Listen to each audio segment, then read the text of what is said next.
Hey everyone, I'm Victor Fong. I'm a financial consultant by profession. In my previous video, I shared a bit about the 6 different kinds of financial instruments that you can invest in. Today, I'm going to talk a bit deeper about that. Right, to recap, treat your whole money portfolio as if you are going to grow a tree. Right, first of all, you need to have your roots, which represent your income, and your income will be invested in assets that grow, and this tree represents your assets.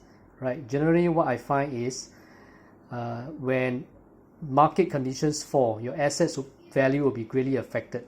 Right, so asset value is very much market dependent, while income generally give you a stable source of money flow that can allow you to build back your assets when the market conditions picks up. Right, I share a bit about the 6 different kinds of financial instruments that you can invest in.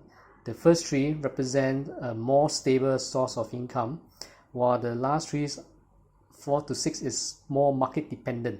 Right, so if you're going to invest, you're going to start first by focusing on the stable source of income first.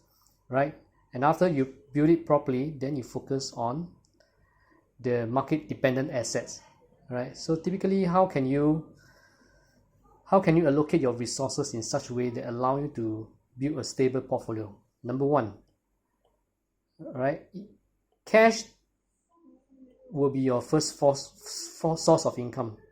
Right, you can use fixed deposit. Right, even though there are many people out there saying that fixed deposit don't earn you much, you may be losing to inflation, but when you need cash, you have to have a certain source of fund that's still sitting in the bank that allow you to draw down from.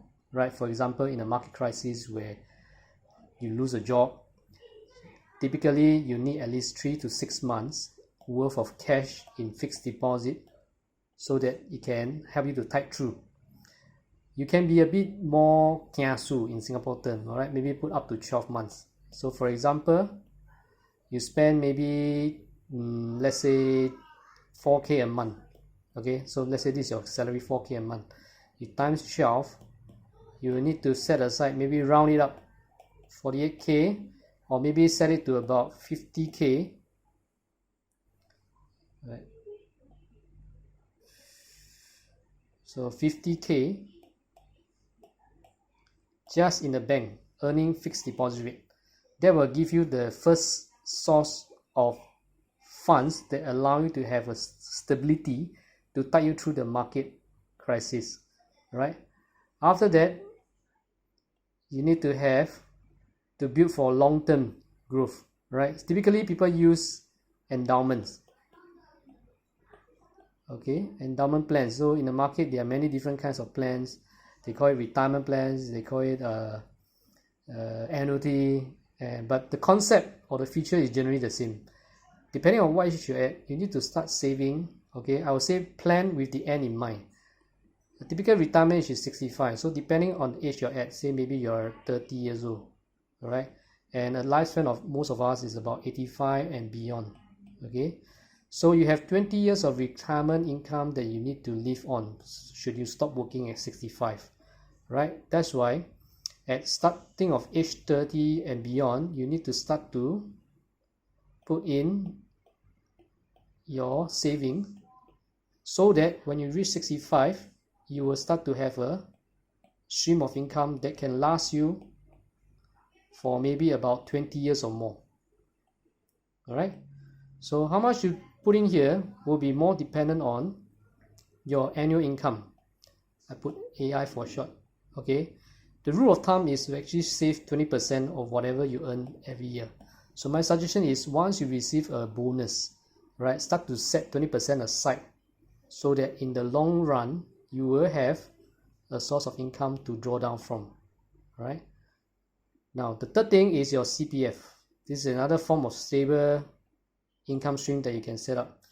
CPF allows you to, you will see that you have OA, ordinary account, and special account.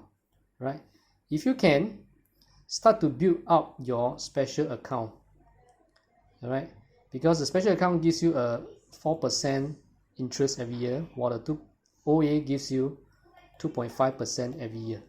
Right, start to focus on channeling money into the special account.